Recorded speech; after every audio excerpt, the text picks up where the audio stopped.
Hello guys, so welcome to my channel. तो भाई आज की वीडियो में अपन करने वाले हैं पार्ट नंबर 4 3D ज्योमेट्री का क्लास 11th मैथ्स एनसीईआरटी से। तो भाई लास्ट वीडियो अगर अभी तक आपने नहीं देखी तो जाके भाई जरूर देख लेना। एक्सरसाइज 11.1 अपन ने कंप्लीट कर दी थी, ठीक है भाई। और ये इस वीडियो को भी क्या है जरूर देखना, अपने सभी फ्रेंड्स को शेयर करना, ठीक है भाई। तो आज की वीडियो में क्या करने वाले हैं अपन करने वाले equation of a line in a space. अब भाई लास्ट चैप्टर आपने किया होगा कौन सा, स्ट्रेट लाइन चैप्टर भी किया था और उसके बाद कॉनिक सेक्शंस आया था, ठीक है। तो जब स्ट्रेट लाइन चैप्टर पढ़ा था तो आपने पढ़ी होगी इक्वेशन ऑफ लाइन, तो वहां पे बस एक्स और वाई का ही फंडा था। लेकिन 3D ज्योमेट्री में जेड भी क्या हो गया, इंट्रोड्यूस हो गया। तो अब क्या पढ़ेंगे अपन, equation of a line in a space, यानी ये कंप्लीट स्पेस आ गया जिसके अंदर आपका एक्स एक्सिस भी है, वाई एक्सिस भी है एंड जेड एक्सिस भी है, ठीक है भाई। तो क्या है, equation of line in a space आज हम पढ़ने वाले हैं कि इक्वेशन ऑफ लाइन को कैसे फ्रेम करते हैं। अब वही बात है कि ए लाइन को कैसे डिटरमाइन कर सकते हैं कि वे मान लो एक लाइन है, या तो हमें उसके ऊपर एक कोई भी पॉइंट पता हो एंड उसके पैरेलल क्या पता हो, कोई भी एक वेक्टर पता हो। लाइन के या तो पैरेलल कुछ पता हो और साथ साथ कोई भी एक पॉइंट पता हो, या फिर क्या बोल सकते हैं कि एक लाइन हो जिसके अंदर अपन को दो पॉइंट पता हो। तो ऐसे हम क्या इक्वेशन ऑफ लाइन को क्या है फ्रेम कर सकते हैं, ठीक है भाई।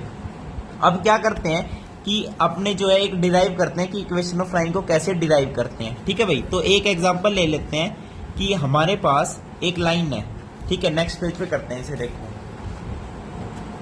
हाँ जी, देखो ये आपकी क्या एक्स एक्सिस, ये वाई एक्सिस, ये Z axis, X Y Z. तो हमारे पास एक लाइन है ये वाली, दिस इज लाइन एल, ठीक है भाई। अब इस लाइन की हमें इक्वेशन बतानी है। इस लाइन के ऊपर क्या है, एक पॉइंट पता है, ए पॉइंट, ठीक है। एक रैंडम पॉइंट है पी, जो हम मान सकते हैं क्या, एक्स वाई जेड। और जो ए पॉइंट गिवन है उसे मान लेते हैं x1 y1 एंड z1। अब इसके पैरेलल एक वेक्टर गिवन है बी वेक्टर, जिसके डायरेक्शन रेशियोज है ए बी सी, ओके भाई। जिसके डायरेक्शन रेशियोज क्या है, ए बी सी है, ठीक है। और ये आपका क्या है, ओरिजिन है। तो ऑब्वियसली ये जो ए पॉइंट है इसका वेक्टर क्या होगा, ओ ए होगा, और पी पॉइंट का क्या होगा, ओ पी होगा। तो यानी एपी जो है, एपी को मैं क्या लिख सकता हूं, ओपी माइनस ओ ए, ओपी वेक्टर माइनस ओ ए वेक्टर, ठीक है। और एपी भी आपका क्या है, वेक्टर है, ठीक है भाई। वेक्टर की फॉर्म में सिस्टम चल रहा है अपना। अब देखो जो एपी है वो क्या है, पैरेलल है बी वेक्टर के, यानी जो बी वेक्टर के डायरेक्शन रेशियोज हैं ए बी सी, उसके क्या होगा, ये प्रोपोर्शनल होगा। तो एपी को मैं लिख सकता हूं lambda times B vector, and OP क्या है, ओपी सपोज कोई भी आर वेक्टर है, एंड ओ ए क्या है, सपोज कोई भी ए वेक्टर है। तो इसको मैं लिख सकता हूं R vector minus A vector. तो यहां से जो आर वेक्टर आएगा उसकी वैल्यू आ जाएगी A vector plus lambda times B vector. तो ये क्या बन गई, इक्वेशन की देखो दो फॉर्म होती है। एक फॉर्म होती है आपके पास vector form, this is first form vector form. एक और फॉर्म आती है अपने पास कौन सी, कार्टेशियन फॉर्म, कार्टेशियन फॉर्म। अब वेक्टर फॉर्म तो भाई नाम से पता चल रहा है वेक्टर की फॉर्म में होगी, एंड कार्टेशियन फॉर्म क्या होगी, डायरेक्शन रेशियोज की फॉर्म में होगी, एक्स x1 इस फॉर्म में, ठीक है भाई। तो ये तो क्या बन गया आपकी वेक्टर फॉर्म। अब इसी वेक्टर की फॉर्म से ही हम क्या डिराइव करेंगे अपनी क्या कार्टेशियन फॉर्म को। अब देखो भाई मैंने बताया था ना, ए पॉइंट है x1 y1 z1, P point यानी जो आर वेक्टर है वो अपना क्या है, एक्स वाई जेड की फॉर्म में है, जो अपन ने कोई भी एक पॉइंट मान लिया लाइन के ऊपर। और बी वेक्टर के डायरेक्शन रेशियोज आपको पता ही है, ए बी सी, ठीक है जी। तो आर वेक्टर को मैं लिख सकता हूं X I cap, Y J cap and Z K cap. भाई आई कैप मतलब एक्स एक्सिस वाला सिस्टम है, जे कैप से वाई एक्सिस, समझ गए ना, ये वेक्टर वाला सिस्टम है, ओके जी। अब ए वेक्टर क्या है, ए पॉइंट है x1 y1 z1। अब x कोऑर्डिनेट क्या है, x1 है, तो x1 किसके साथ आएगा, आई कैप के साथ आएगा, y1 j cap and z1 k cap. This is your A vector. ये वेक्टर को लिखने का तरीका है भाई, ठीक है भाई। प्लस लैम्डा टाइम्स, अब बी वेक्टर क्या है, जिसके direction ratios A B C हैं, तो उसे हम ऐसे लिखते हैं A I cap B J cap plus C का के कैप। अब देखो आई कैप वाले को क्या है, एक जगह लिख लेते हैं। तो लेफ्ट हैंड साइड में तो क्या है, x I cap Y J cap Z K cap. अब इधर आई कैप वाले को इकट्ठा कर लो। आई कैप के साथ क्या है, x1 plus A lambda, x1 plus lambda A I cap, और जे कैप के साथ क्या है, y1 प्लस बी लैम्बडा, और के कैप के साथ क्या है z1 प्लस लैम्बडा सी, z1 प्लस लैम्बडा सी। ठीक है भाई। अब आई कैप वाले को कंपेयर करोगे तो यहां से आपके पास आएगा x is equals to x1 plus lambda A, okay, और क्या आएगा y is equals to y1 plus B lambda, और क्या आएगा z is equals to z1 plus lambda C. ठीक है भाई, ठीक है। अब यहां से जो लैम्बडा की वैल्यू आएगी वो कितनी आएगी x minus x1 by A, this is lambda. अब यहां से लैम्बडा की वैल्यू क्या आएगी, lambda is equals to y minus y1 by B, this is lambda. और यहां से लैम्बडा की वैल्यू क्या आएगी भाई, lambda is equals to z minus z1 by C. ठीक है। अब तीनों लैम्बडा है तो तीनों आपस में इक्वल है। ठीक है, तो तीनों को इक्वल पुट कर देते हैं, x minus x1 by A is equals to y minus y1 by B is equals to z minus z1 by C, और ये लैम्बडा के बराबर है। ठीक है भाई। तो ए बी सी जब डायरेक्शन रेशियोज गिवन हो ना किसी लाइन के पैरेलल के, तो ये हो जाएगी उस की लाइन की इक्वेशन। किस फॉर्म में है, this is your second form of equation which is known as Cartesian form of equation. ठीक है भाई। अब ये तो डायरेक्शन रेशियोज की बात रही। अगर कोई लाइन के पैरेलल या उसके क्या है डायरेक्शन कोसाइंस गिवन हो, अब डायरेक्शन कोसाइन गिवन हो जो एल और एम और एन होते हैं, तो उसकी फॉर्म में इक्वेशन क्या बनेगी भाई, कुछ नहीं, लैम्बडा मल्टीप्लाई बाय ए क्या बन जाएगा L, lambda multiply by B क्या बन जाएगा क्या एम। तो लाइन की इक्वेशन बन जाएगी x minus x1 by L, y minus y1 by m is equals to z minus z1 by n is equals to 1। तो ये बन जाएगी आपकी लाइन की इक्वेशन। ठीक है भाई। तो ये होगी लाइन की इक्वेशन। अब क्या है, अपना एक एग्जांपल करते हैं, उसके बेस पर आपको समझ आ जाएगा कि कैसे एग्जांपल्स क्वेश्चंस आते हैं, और फिर अपनी क्या है लाइन की इक्वेशन हम फॉर्म करते हैं। ठीक है भाई, चलो। तो देखो एग्जांपल नंबर 6 है एनसीईआरटी का भाई।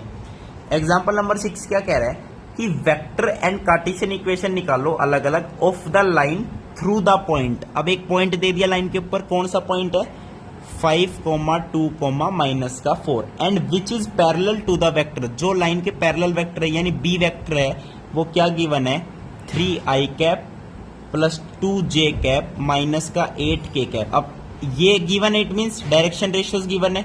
ठीक है, पॉइंट गिवन है तो कोई दिक्कत नहीं है, बस सिंपल है। देखो पहले तो वेक्टर इक्वेशन ही लिख दें, R cap is equals to क्या आया था बताओ, ये आया था ना A vector plus lambda B cap. ठीक है भाई।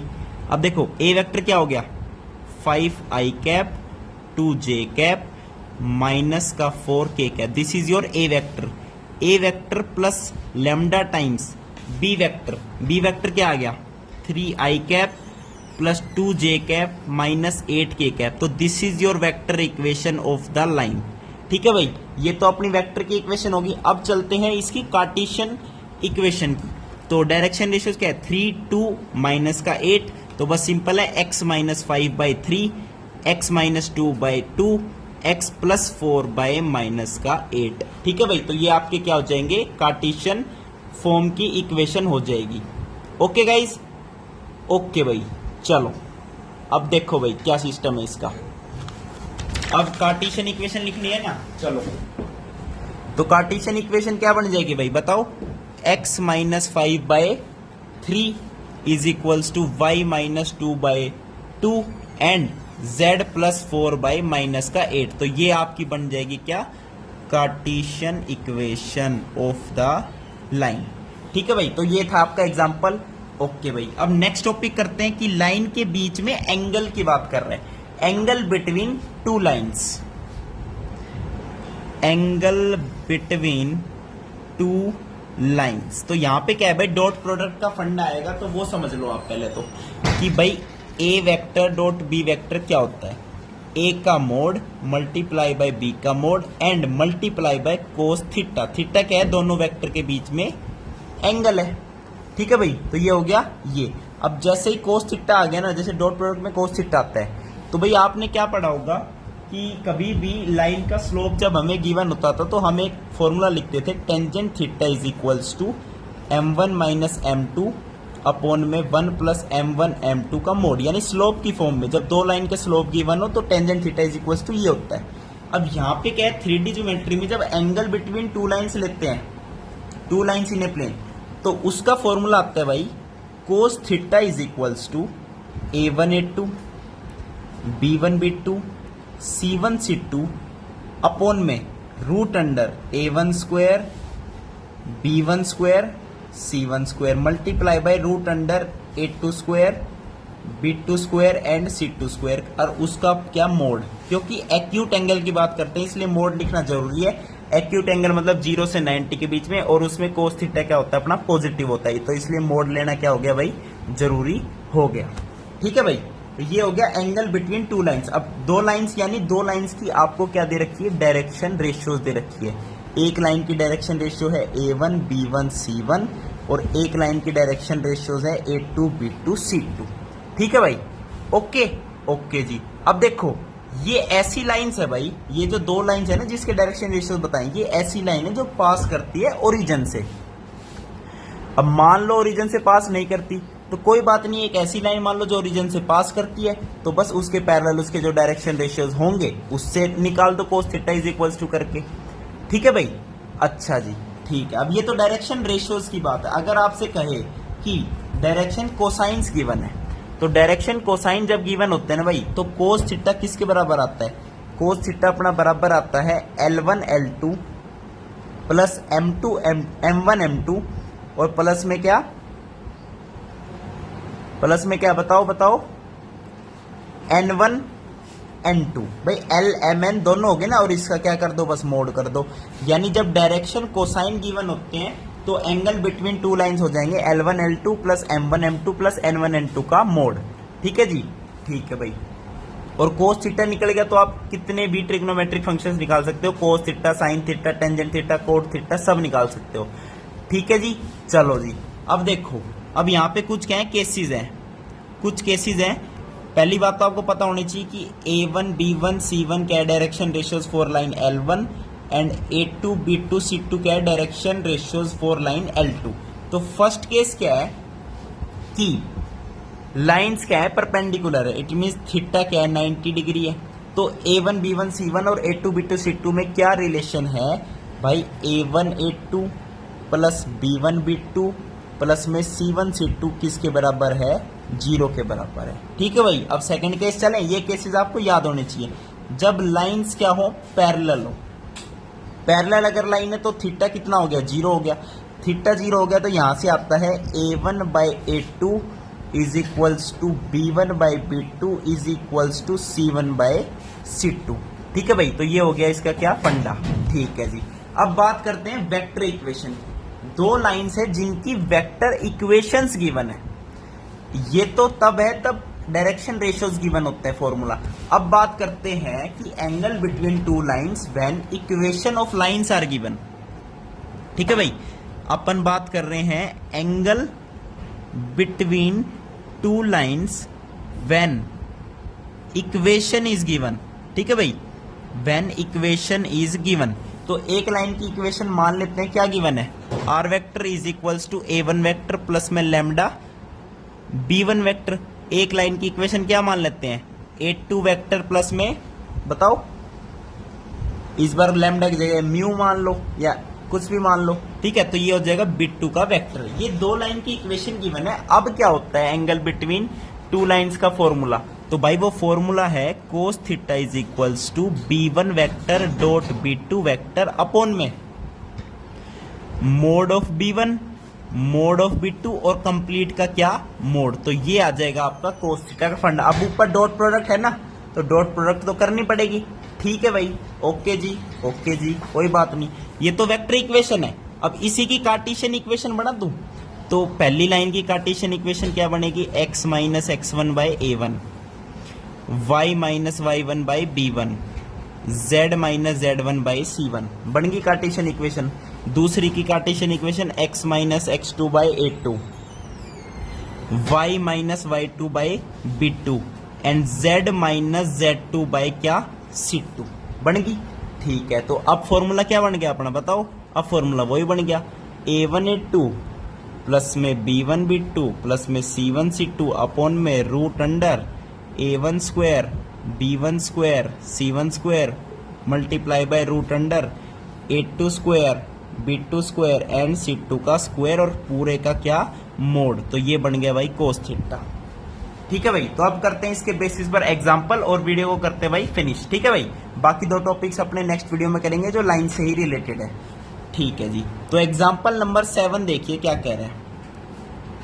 ये कह रहा है कि angle between the pair of lines, तो एक पेयर ऑफ लाइन तो दे रखी है आपको, R vector is equals to 3i cap plus 2j cap minus 4k cap plus lambda multiply by I cap plus 2j cap plus 2k cap. ठीक है भाई, और दूसरी लाइन की इक्वेशन क्या दे रखी है, आ जाओ भाई देखते हैं। दूसरी लाइन की इक्वेशन दे रखी है are vector is equals to 5i cap minus 2j cap plus में mu multiply by 3i cap plus 2j cap plus में 6 का k कैप। ठीक है भाई, तो ये दो लाइन की इक्वेशन दे रखी है। अब इनके बीच में एंगल फाइंड आउट करना है। तो अभी अभी एंगल का फॉर्मूला बताया था, ये b1 वेक्टर b2 वेक्टर है, तो पहले इन दोनों की करो डॉट प्रोडक्ट। तो cos theta is equals to, दोनों की डॉट प्रोडक्ट करोगे तो i का डॉट i के साथ भाई होता है 1 और i का j और k के साथ हो जाएगा 0। तो बेसिकली कुछ नहीं करना होता डॉट प्रोडक्ट में, i को i वाले से मल्टीप्लाई कर दो, यानी 3 आयोटा मल्टीप्लाई बाय आयोटा। तो ये 3 बन जा,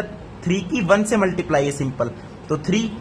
अब 2 की मल्टीप्लाई 2 से 4, 6 की मल्टीप्लाई 2 से 12 अपॉन में root under a1 square b1 square c1 square 1 square 2 square and 2 square multiply by root under 3 का स्क्वायर 9, 2 का स्क्वायर 4, 6 का स्क्वायर 36 और उसका कर दो मोड।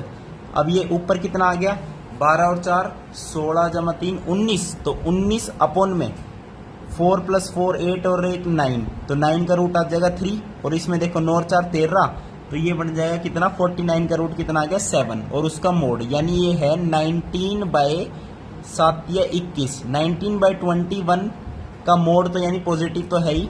तो थीटा कितना आ जाएगा यहाँ से बताओ, कोस इनवर्स 19 बाय 21। तो समझ गए भाई, ये आपका क्या है, एंगल बिटवीन टू लाइंस निकालने का फॉर्मूला है। आज हमने लाइन की इक्वेशन बनानी सीख ली, एंगल बिटवीन लाइन सीख लिया, आगे क्या है डिस्टेंस बिटवीन लाइंस भी देखेंगे और एक दो टॉपिक और है लाइन से रिलेटेड, वो नेक्स्ट वीडियो में करेंगे। तो वीडियो देखने के लिए भाई बहुत बहुत धन्यवाद, थैंक यू, नमस्कार।